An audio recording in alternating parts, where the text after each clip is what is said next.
Hello बच्चों, let's see the question. The concentration of pure liquid or solid phase is not included in the expression of equilibrium constant because.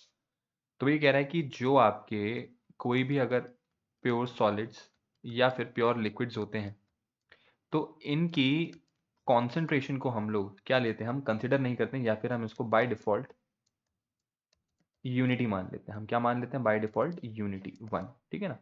इसका reason क्या होता है भाई? एक बात आप सीधी सीधी याद रखिएगा कि जो मेरी कॉन्सेंट्रेशन होती है वो क्या होती है? वो होती है आपकी मोल्स बाय वॉल्यूम. ठीक है ना. वो क्या होती है आपकी?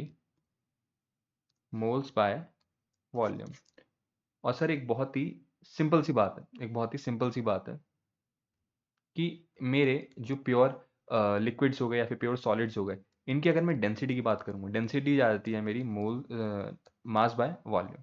तो सर इनके लिए जो मास होता है वो भी क्या रहता है? कांस्टेंट.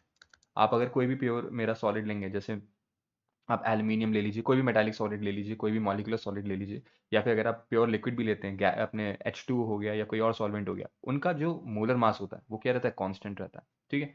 और रही बात मेरे वॉल्यूम की, तो सर ये बात तो हर कोई जानता है कि solids and liquids have fixed volume. इनकी जो वॉल्यूम होती है वो भी क्या होती है? फिक्स्ड होती है. ठीक है. तो इनकी डेंसिटी क्या रहती है भाई? इंडिपेंडेंट रहती है इनकी क्वांटिटी पे. याद रखेंगे इनकी डेंसिटी क्या रहती है? इनकी डेंसिटी भी फिक्स्ड रहती है या फिर इनकी जो डेंसिटी है वो इनके जो क्वांटिटी होती है उस पर डिपेंड नहीं करती.